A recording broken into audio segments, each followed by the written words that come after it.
오늘의 제목은 회개하고 복음을 믿으라. 한번 따라서 해볼까요? 회개하고 복음을 믿으라.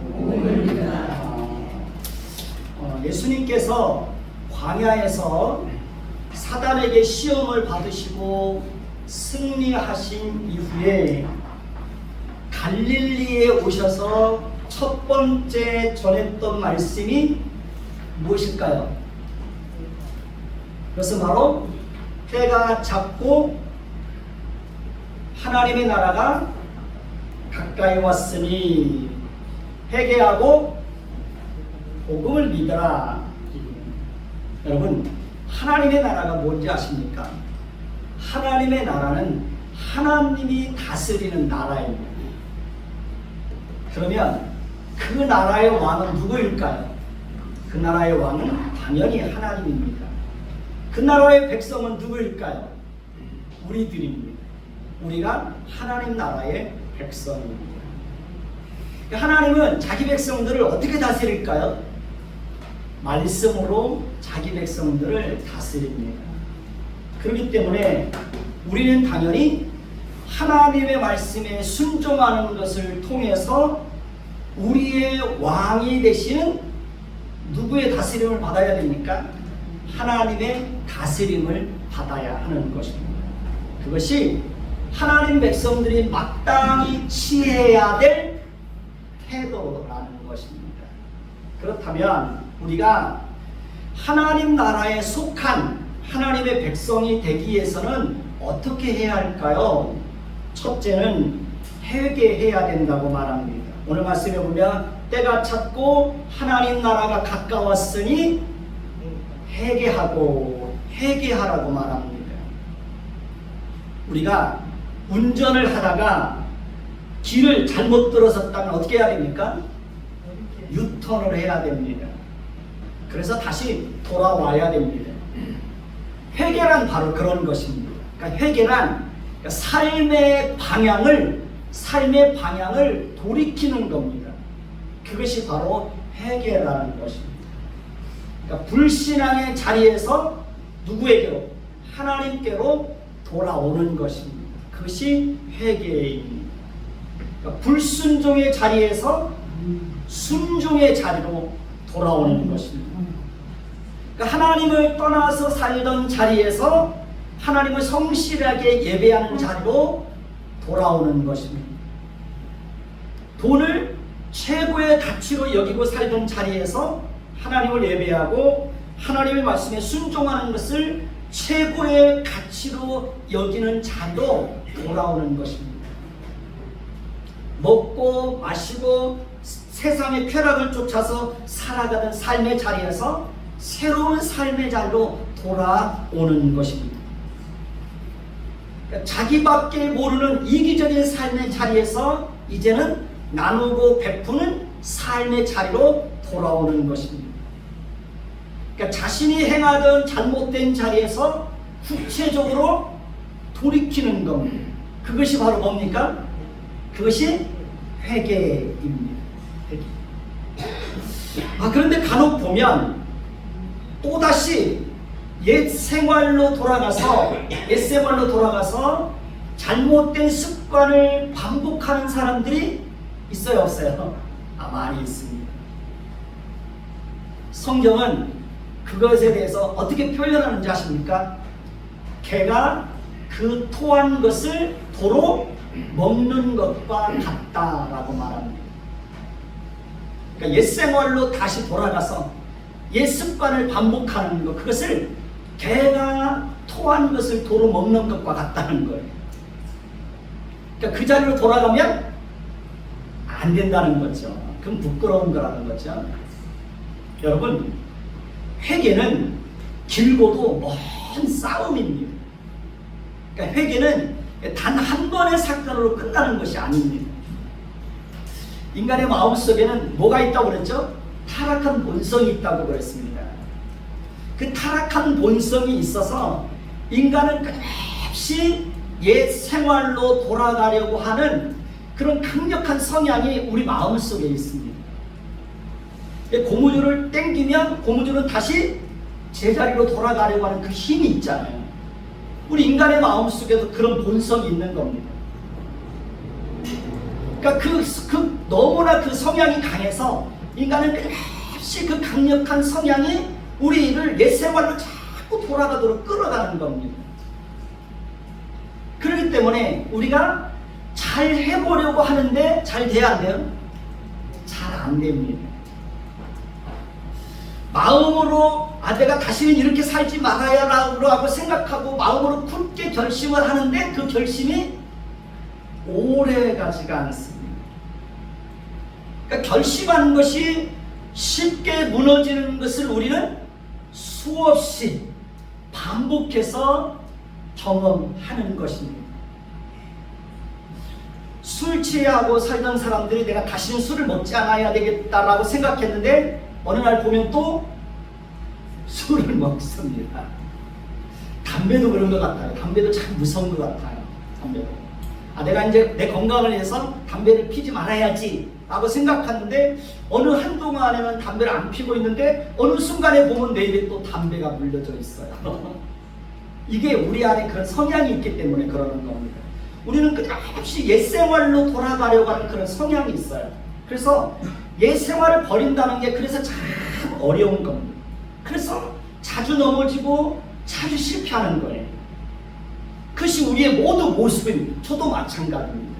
저도 자주 넘어지고 자주 실패하고 제 자신에 대해서 자주 실망합니다. 그런데 여러분 놀라운 것이 있습니다. 그러니까 그리스도께서 우리로 하여금 항상 실패하고 넘어지고 절망에 빠져서 그렇게 살아가도록 우리의 안에는 강력한 성향이 옛생활로 돌아가려고 하는 강력한 성향이 있어서 또 옛생활로 돌아가기도 하지만 하나님께서 우리로 하여금 그렇게 옛생활로 돌아가서 그렇게 살도록 내버려 두지 않는다는 겁니다. 그러니까 넘어지면 또 일으켜 줍니다. 실패하면 또 찾아와서 다시 시작하게 합니다. 잘못을 범하면 그냥 놔두지 않고 잘못된 길에서 돌이키도록 끊임없이 찾아와 주시고 잘못을 깨닫게 하시고 잘못된 길에서 돌이키도록 그렇게 이끌어 주십니다. 여러분 그것이 바로 뭔지 아십니까? 성도의 견인이라는 것입니다. 한번 따라서 볼까요? 성도의 견인. 성도의 견인이라는 것은 하나님께서 한번 자기 백성으로 삼았으면 그 하나님의 백성을 끝까지 붙들고 손을 놓지 않는다는 겁니다. 그리고 끌고 가는 거예요. 하나님께서. 그것이 성도의 견인입니다. 그래서 우리는 때로 하나님을 포기하는데 하나님은 우리를 포기하지 않아요. 하나님이 절대로 포기하지 않습니다. 여러분 더 놀라운 것은 자주 실패하고 넘어지고 절망에 빠지고 우리가 보았을 때도 우리 자신은 물론 다른 사람들도 도저히 변할 것 같지 않았던 사람들이 어느 순간에 보면 조금씩 변해가고 있습니다. 그게 뭔지 아십니까? 그것이 바로 성화라는 것입니다. 한번 따라서 볼까요? 성화. 성화는 조금씩 변해가는 겁니다. 그러니까 조금씩 하나님의 성품을 닮아가는 겁니다. 그런데 그 과정도 우리 안에 내주하시는 성령 하나님께서 그렇게 살도록 우리를 이끌어 주신다는 겁니다. 그러니까 성화는 절대로 우리의 의지와 노력과 결심만으로 이루어지는 것이 아니라는 겁니다. 그러니까 물론 우리도 끊임없이 노력해야 됩니다. 그러나 성령의 도움이 없이는 성령의 이끌림, 성령이 이끌어주지 않으면 우리는 절대로 그 길을 갈 수가 없습니다. 그리고 회개는 내가 하는 게 아니라는 겁니다. 여러분 회개도 믿음과 함께 하나님께서 우리에게 은혜로 주시는 선물입니다. 저도 오랫동안 하나님을 떠나서 살았던 적이 있습니다. 저도 넘어지고 실패한 적도 많이 있습니다. 그럼에도 불구하고 지금까지 살아올 수 있었던 것은 하나님께서 끊임없이 찾아오셔서 잘못된 길에서 돌이킬 수 있는 회개의 은혜를 선물로 주셨기 때문에 그런 것입니다. 여러분 하나님께서 우리에게 회개의 은혜를 선물로 주시지 않으면 저를 비롯해서 누구나 할 것 없이 자신이 무슨 잘못을 범해도 그것이 잘못인 줄을 모르고 살아간다는 겁니다. 여전히 불순종의 자리에 머물러 있음에도 불구하고 잘못된 것을 깨닫지 못하고 여전히 자신의 고집대로 살아간다는 겁니다. 그러니까 거울을 보면서도 자신의 모습을 못 보는 것과 같은 것입니다. 그러나 하나님께서 회개의 은혜를 선물로 주시면 작은 실수와 잘못에 대해서도 하나님께서 끊임없이 깨닫게 하시고 그 잘못된 길에서 돌이키게 합니다. 그래서 하나님은 우리의 삶 속에서 잘못된 것을 바로잡아 주십니다. 저는 그런 하나님을 끊임없이 경험합니다. 잘못을 범하면 우선 양심이 가만히 있지를 않습니다. 양심이 저를 고발하는 거예요. 그래서 하나님께서 우리의 양심을 통해서 우리의 잘못을 지적하고 깨닫게 하고 돌이키게 하는 겁니다. 여러분도 다 그런 경험이 있을 것입니다. 그것이 바로 은혜라는 겁니다. 은혜.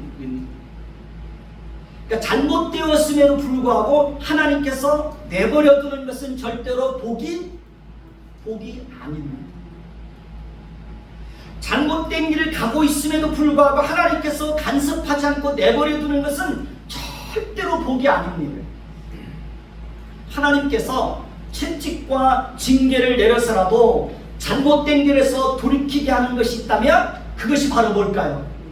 그것이 바로 복입니다. 그것이 복입니다. 그것이 바로 그 사람의 영혼을 살리는 것이고 그 인생을 복되게 하는 것입니다. 그렇기 때문에 우리는 우리 자신뿐만 아니라 우리 자녀들을 위해서도 잘못된 길에서 돌이킬 수 있는 회개의 은혜를 주시기를 위해서 뭐 해야 됩니까? 기도해야 됩니다. 그리고 무슨 일이든지 반드시 때가 있습니다. 때가 찼고 하나님 나라가 가까웠으니. 여러분, 회개하는 것도 다 뭐가 있어요? 때가 있습니다. 돌이키는 것도 때가 있습니다. 그리고 하나님은 우리에게 끊임없이 말씀해 주시고 잘못된 길에서 돌이킬 수 있는 기회를 줍니다. 그리고 잘못된 길에서 돌아오라고 늘 사인을 줍니다. 그럼에도 불구하고 우리가 끝까지 잘못된 길에서 돌이키지 않고 여전히 자신의 고집대로 살아가는 사람들이 있어요, 없어요? 있습니다. 그러면 하나님께서 그 잘못된 길에서 돌이키게 하기 위해서 하나님께서 징계를 내리실 수도 있다는 사실을 기억해야 됩니다. 하나님이 채찍을 둘 수도 있다는 사실을 기억해야 됩니다. 하나님이 건강을 빼앗아갈 수도 있고요. 하나님이 물질을 빼앗아갈 수도 있고요. 하나님이 우리에게 고난을 허락하실 수도 있습니다. 왜냐하면 그렇게 하지 않으면 돌이키지 않으니까 그렇게 해서라도 돌아오게 하는 겁니다. 우리가 아이들 키우다 보면 말로 계속하죠. 그렇게 하면 안 된다. 그렇게 하면 안 된다. 그건 잘못이다 라고 해도 계속해서 그 잘못된 길에서 돌이키는 것을 거부하고 그렇게 살아가면 부모가 어떻게 합니까? 기다리다가 채찍을 드는 거죠. 하나님도 우리에게 그렇게 하십니다. 그렇기 때문에 우리는 하나님께서 우리에게 돌이킬 수 있는 기회를 주시고 하나님께서 말씀으로 깨우쳐 주실 때 어떻게 해야 됩니까? 돌아서야 됩니다. 그래야 살 수 있습니다. 그래. 저는 군대 가기 전에 청년 때 막 20일 금식기도도 하고 정말 제가 생각했을 때도 열심히 특심이었을 정도로 굉장히 열심히 신앙생활을 하다가 군대를 갔습니다. 그러다 군대 가다가 이게 확 꺾여버렸어요. 그래서 군생활을 하면 저는 군대 가서 술 먹고 군대 가서 신앙 까먹고 돌아오는 사람을 이해를 못했는데 제가 군대 가서 신앙 다 까먹고 돌아왔습니다. 군대 가서 술도 먹고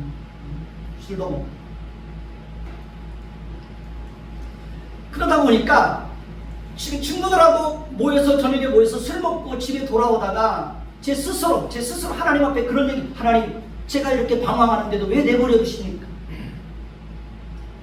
제가 이렇게 방황하는데 왜 하나님 내버려 둡니까? 군대를 제대하고 다시 교회로 들어왔는데요. 그때는 주기도문도 까먹었더라고요. 주기도문. 근데 나중에 돌이켜서 생각해 보니까 하나님께서 제가 건강한 모습으로 돌아올 수 있도록 기다려준 게 그게 너무 감사했어요. 건강한 모습으로 돌아올 때까지 기다려준 게 저는 그게 너무 감사하더라고요. 제가 방황할 때는 하나님 내가 왜 이렇게 방황하는데 왜 내버려 두냐고. 그런데 나중에 돌아와서 생각하니까 건강하게 돌아올 때까지 기다려준 게 저는 너무 감사했어요. 너무 감사했어요. 그래서 우리는 하나님이 돌이킬 수 있는 기회를 주실 때 어떻게 해야 돼요? 돌아서야 됩니다. 그게 지혜로운 겁니다. 그게 복인 겁니다. 하나님 나라의 백성이 되기 위한 두 번째 조건은 뭐냐? 그것은 복음을 믿는 겁니다. 때가 찼고 하나님 나라가 가까웠으니 회개하고 복음을 믿으라는 겁니다. 여러분, 복음이 무엇일까요? 복음의 내용은 하나님의 아들 예수 그리스도께서 우리가 받아야 될 죄값을 대신 치르시고 죽기 위해서 이 땅에 육신의 몸을 입고 오셨다는 겁니다. 그리고 그 예수님께서 자신의 피를 죄값으로 치르기 위해서 십자가에서 죽으시고 우리를 의롭다 하시기 위해서 다시 사흘 만에 부활하셨다는 것입니다. 그것이 바로 복음의 내용이고 복음의 핵심입니다. 우리가 하나님 나라에 속한 하나님의 백성이 되기 위해서는 이렇게 반드시 회개하고 복음을 믿어야 되는 겁니다. 예수를 믿어야 되는 겁니다. 그러나 회개하고 복음을 믿는 것도 아무나 할 수 있는 게 아닙니다. 누구나 다 회개하고 복음을 믿는 게 아닙니다. 회개하고 복음을 믿는 것은 오직 하나님께서 그 사람에게 그렇게 할 수 있도록 은혜를 주실 때만 가능한 것입니다. 그리고 그것은 오직 창세전에 그리스도 예수 안에서 하나님의 자녀로 선택받은 자들에게만 그 은혜가 주어지는 겁니다. 그렇기 때문에 아무에게나 아무나 회개하는 것도 아니고 아무나 복음의 내용을 깨닫고 그 복음의 내용을 믿는 것이 아닙니다. 여러분, 오늘 말씀 16절에서 20절의 내용을 보면 예수님께서 제자들을 부르십니다. 예수님께서 제자들을 부르신 궁극적인 목적은 하나님의 나라를 이루기 위해서입니다. 그러니까 예수님은 제자들을 통해서 이 땅 가운데 하나님의 나라가 확장되기를 원했습니다. 예수님은 제자들을 통해서 이 땅 가운데 하나님의 복음이 예수님이 부활하시고 승천하신 이후에도 이 땅에서 하나님의 복음이 끊임없이 전해지기를 원했던 것입니다. 예수님은 제자들을 통해서 창세전에 그리스도 예수 안에서 하나님의 자녀로 선택받은 자들을 부르시고 그들이 이 땅 가운데서 하나님을 알고 하나님을 예배하는 자로 살기를 원했던 것입니다. 그렇기 때문에 예수님은 광야에서 돌아오시고 난 이후에 갈릴리 해변으로 가서 제자들을 부르셨던 것입니다. 여러분, 기독교와 일반 종교에는 큰 차이가 있습니다. 그 차이가 뭔지 아십니까? 기독교와 일반 종교는 큰 차이가 있습니다. 분명히 다릅니다. 일반 종교는 인간 스스로가 어떤 믿음의 대상을 정하고 그 믿음의 대상에게 찾아가는 겁니다. 그것이 일반 종교입니다. 그래서 인간이 무슨 선행을 하고 고행을 일삼고 선한 일을 하고 정성을 다해서 자기가 믿는 믿음의 대상에게 찾아가서 그 대상이 구체적으로 어떤 존재인지도 모르면서 그 대상에게 찾아가서 머리를 조아리면서 정성을 담아서 소원을 이루어달라고 기도합니다. 그것이 일반 종교가 가지고 있는 특징입니다. 그러니까 자기가 믿는 믿음의 대상이 구체적으로 어떤 존재인지도 몰라요. 그래서 그것을 미신이라고 하는 거예요. 그러니까 미신에게 찾아가서 소원을 비는 겁니다. 도와달라고, 잘 되게 해달라고 비는 겁니다. 그게 일반 종교예요. 그러나 기독교는 일반 종교와는 달리 하나님이 인간에게 직접 찾아오는 겁니다. 그러니까 인간은 하나님을 찾지도 않았는데 하나님이 인간에게 찾아와서 만나주는 겁니다. 그러니까 인간이 하나님에 대해서 전혀 알지도 못하는데 하나님이 찾아오셔서 자신이 어떤 분인가를 알게 합니다. 그러니까 인간은 구원의 필요성에 대해서 전혀 알지도 못하는데 하나님께서 찾아오셔서 구원의 은혜를 베풀어 줍니다. 인간은 자신이 죄인이라는 사실도 모르고 살아가는데 하나님이 찾아오셔서 너 죄인이야, 네가 어떤 죄인인지 알아? 라고 알게 하십니다. 그리고 그 일을 위해서 하나님의 아들이 이 땅에 육신의 몸을 입고 오신 것입니다.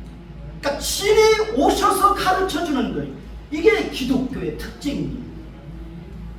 여러분, 아브라함은 갈대아 우르에서 그의 아버지와 함께 우상을 만들어서 팔고 있었습니다. 우산이 아니라 우상을 팔고 있었습니다. 우상. 그는 하나님에 대해서 전혀 알지도 못했고 하나님을 찾은 적이 없습니다. 그는 하나님에게 무슨 복을 구하지도 않았습니다. 그럼에도 불구하고 어느 날 하나님께서 갈대아 우르에 있는 아브라함에게 찾아오셔서 그를 만나주시고 그를 부르시고 그의 갈 길을 알게 하시고 그에게 놀라운 축복을 약속해 주십니다. 아브라함이 갈대아 우르를 떠나서 하란에 머물러 있을 때도 하나님이 또다시 아브라함에게 찾아오셔서 그곳을 떠나게 하시면서 그가 지시할 땅으로 가라고 말씀하시면서 다시 한번 갈대아 우르에서 약속하셨던 그 축복을 또다시 약속합니다. 여러분, 야곱이 형 에서의 낯을 피해서 하란에 있는 외삼촌 라반의 집으로 도망가다가 한 곳에 이르러서 돌을 베개 삼아서 잠을 자고 있었습니다.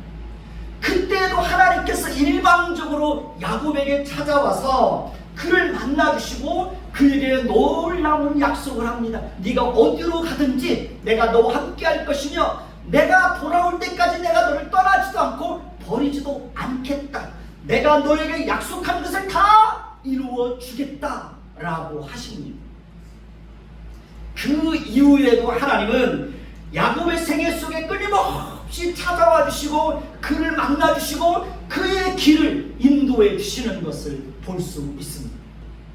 여러분, 모세가 광야에서 40년 동안 양들을 치고 있을 때도 하나님께서 일방적으로 모세에게 찾아와서 모세를 만나 주시고 모세를 부르시고 그에게 놀라운 사명을 줍니다.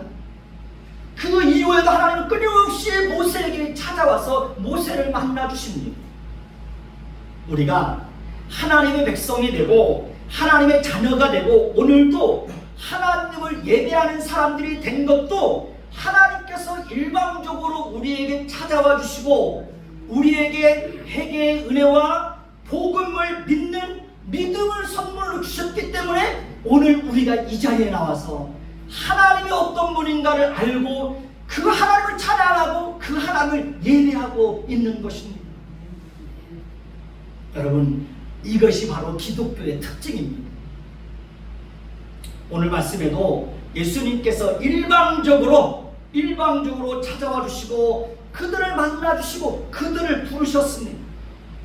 여러분, 베드로와 안드레는 형제입니다. 그들은 고기를 잡는 어부들이었습니다. 세베대의 아들 야고보와 요한도 고기를 잡는 어부들이었습니다. 그들은 그저 하루하루 먹고 살기 위해서 고기를 잡고 있었을 뿐입니다. 그들은 예수님이 어떤 분인지도 모릅니다. 그들은 구원의 필요성에 대해서도 전혀 느끼지 못하고 있었습니다. 그들은 자신들이 죄인이라는 사실도 모르고 있었습니다. 그들은 무엇이 더 가치 있는 일인지에 대해서도 전혀 생각하지 않고 살고 있었습니다.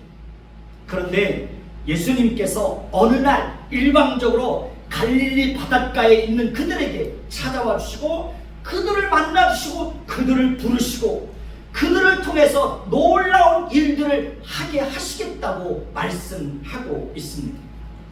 그런데 여러분, 하나님의 부르심에는 놀라운 비밀이 있다는 겁니다. 예수님은 그 시대에 권세 있는 사람, 힘 있는 사람들, 제사장이나 종교 지도자들이나 그 시대에 율법을 가르치는 바리새인이나 사두개인이나 서기관들을 부르지 않고 어부와 죄인들을 불렀다는 것입니다.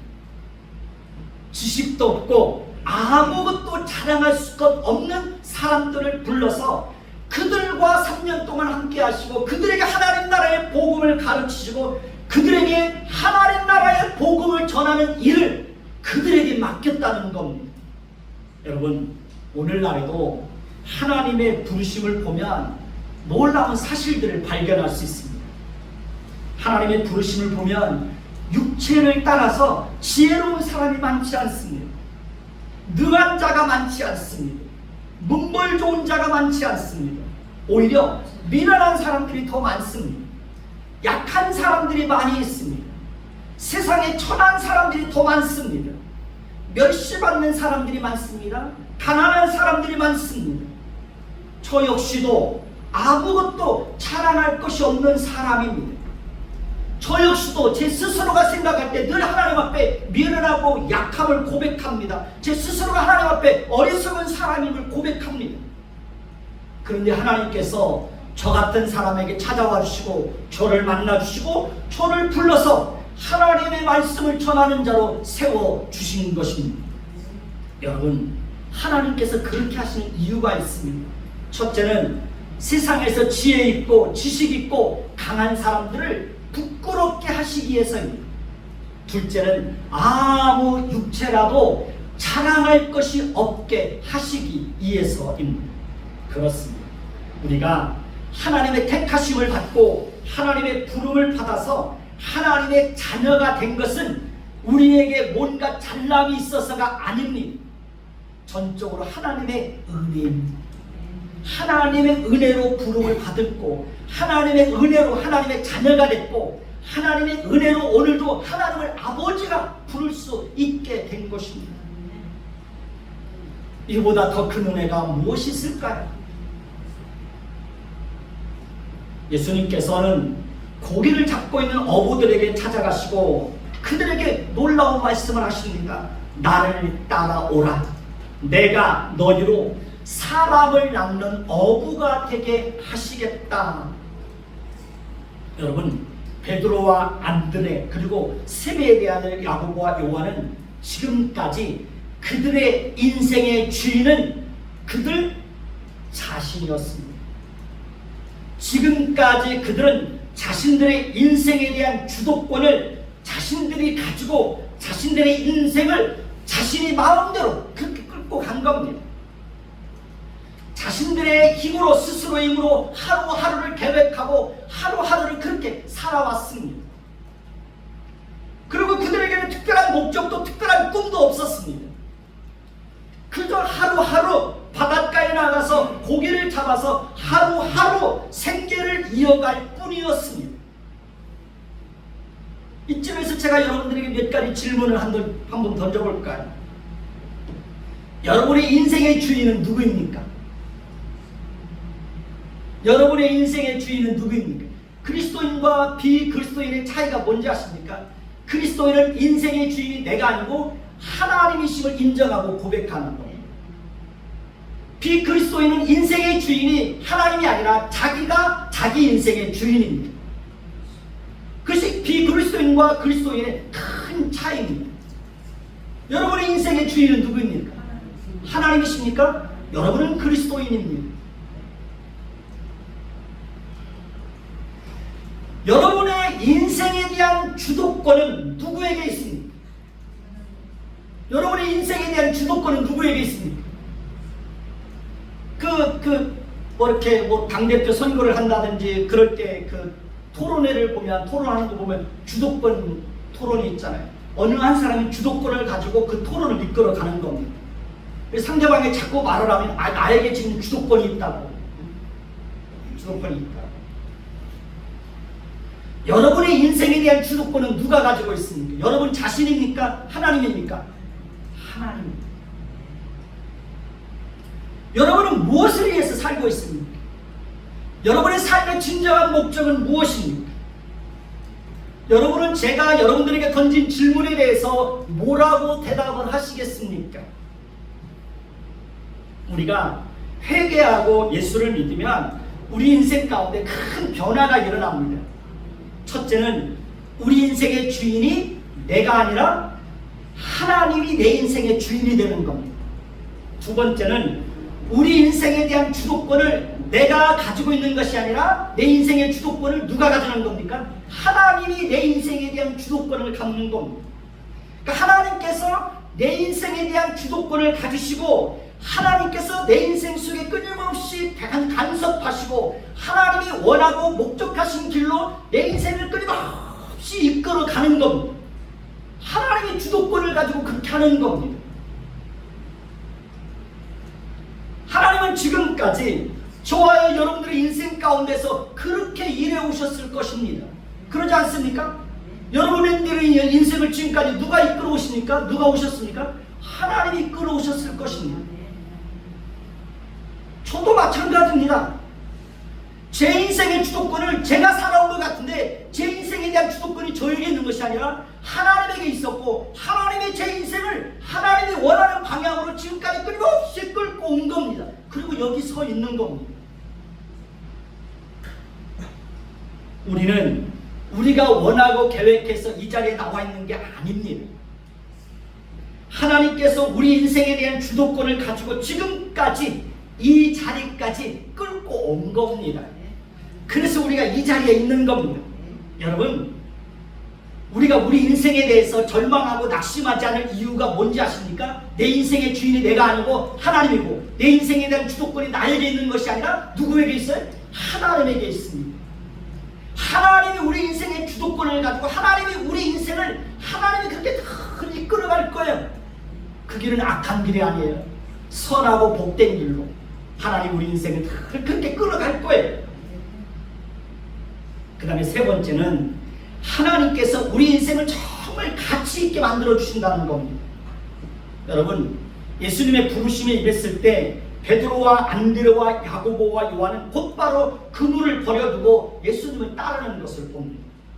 세베대의 아들 야고보와 요한은 그물을 깁다가 그 아버지를 품꾼들과 함께 배에 버려두고 예수님을 따라갑니다. 그들이 그렇게 했던 것은 그리스도의 신적인 부르심을 거역할 수 없었기 때문에 그런 것입니다.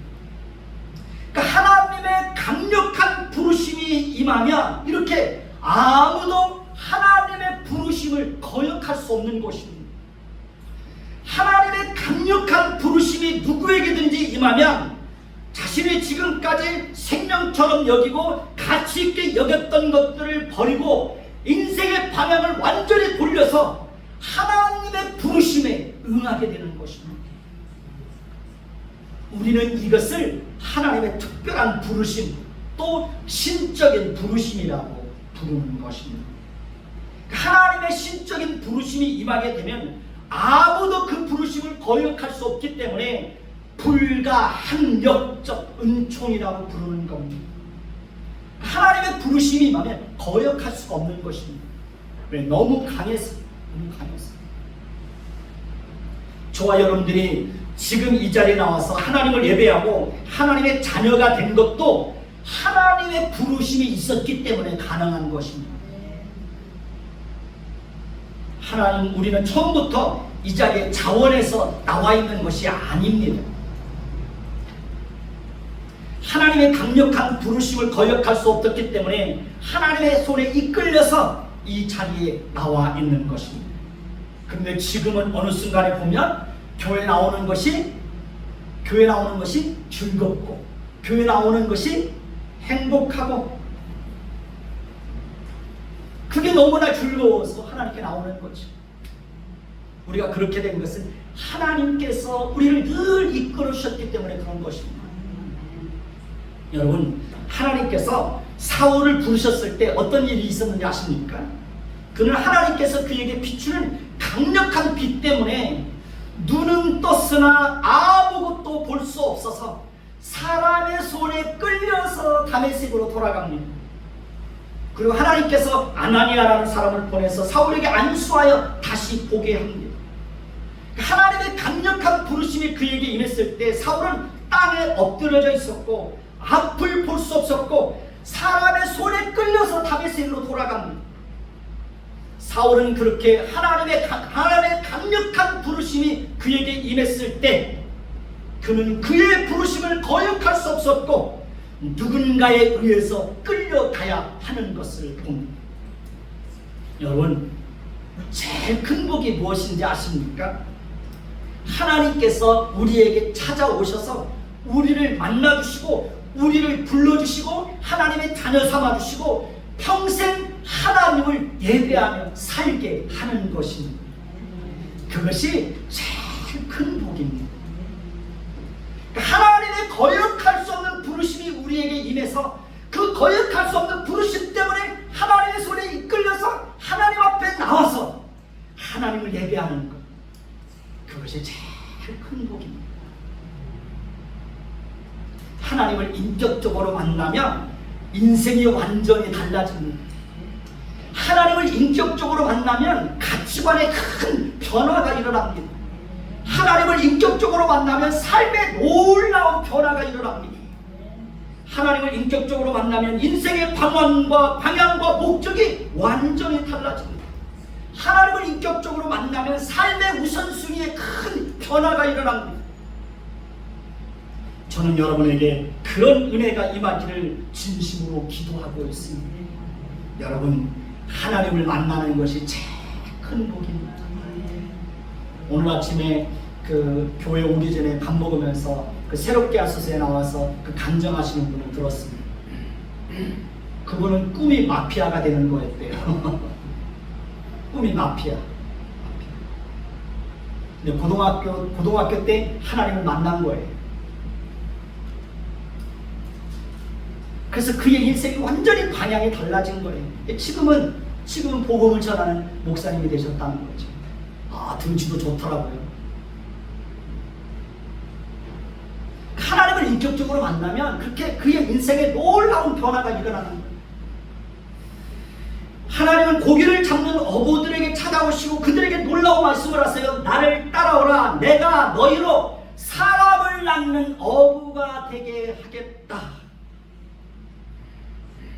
하나님께서 그들의 인생의 주인이 되시고 그들의 인생에 대한 주도권을 가지고 그들로 하여금 그런 인생을 살도록 이제부터 하나님께서 그들의 인생을 그렇게 이끌어 가시겠다는 거예요. 저는 목장에서 소를 키우던 사람이었습니다. 한 3년 동안 목장에서 일을 했습니다. 신학교를 졸업하고 대학원에 들어가기 전에도 한 3년 동안을 그 노동 현장에 다니면서 힘들게 그 노동 일을 했습니다. 근데 하나님께서 지금은 하나님의 말씀을 부르는 자로 한간에 세워주셨습니다. 하나님께서 제 인생에서 행하신 가장 큰 일입니다. 저는 제 인생에서 정말 가장 큰 은혜는 하나님을 알게 되었다는 거예요. 하나님의 성품에 눈을 뜨게 되었다는 거예요. 그것이 제 인생을 완전히 바꾸는 거예요. 만약에 내가 하나님을 몰랐다면 어떤 인생을 살았을까? 하나님의 성품에 눈을 뜨지 못했다면 내가 어떻게 살았을까? 그건 생각하기도 싫어요. 왜냐하면 제 삶에 너무나 큰 변화를 가져오기 때문에 그렇습니다. 고기를 잡는 어부가 사람을 낳는 어부가 되어서 많은 사람들을 그리스도께로 돌아오게 하는 그 일을 위해서 쓰임받을 수 있다는, 이보다 더 크고 이보다 더 놀라운 일이 어디에 있겠습니까? 실제로 베드로가 그 예수님이 승천하시고 난 후에 오순절 날에 성령이 임하고 그가 말씀을 전했을 때 3,000명 5,000명이 하나님께로 돌아오는 놀라운 일이 일어나지 않았습니까? 만약에 그리스도께서 그에게 찾아오시지 않았다면, 그리스도께서 그들을 만나주시지 않았다면 그들은 평생 뭐예요? 갈릴리 바닷가에서 고기 잡으면서 그렇게 하루하루 생계를 위해서만 살아가야 했던 것입니다. 어떤 치과 의사 선생님이 그 캄보디아인가 어디에 그 선교사가 나갔는데요. 그분이 새롭게 하소서에 나와서 간증하는 걸 봤습니다. 만약에 자기가 하나님을 몰랐다면 자기는 입 앞만 쳐다보고 세상을 살았을 거예요. 입만 쳐다보고 살았을 거라는 거예요. 왜냐하면 치과 의사니까. 근데 하나님께서 그를 선교사로 부르셔서 해외 선교에 나가서 사람들의 이빨을 치료해 주면서도 그들에게 복음을 전하는 거예요. 그들의 인생에, 그의 인생에 놀라운 변화를 하나님께서 허락하신 것입니다.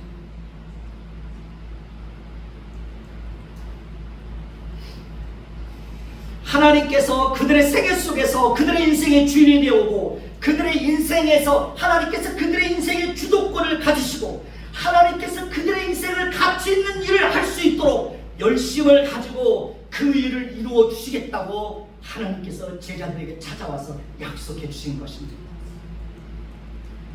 앞으로도 하나님께서 여러분들의 인생의 주인이 되어 주실 것입니다. 여러분들의 인생에 대한 주도권을 하나님께서 가지실 것입니다. 그리고 여러분들의 인생을 그렇게 이끌어 갈 겁니다. 여러분들의 인생을 가치 있게 만들어 줄 거예요.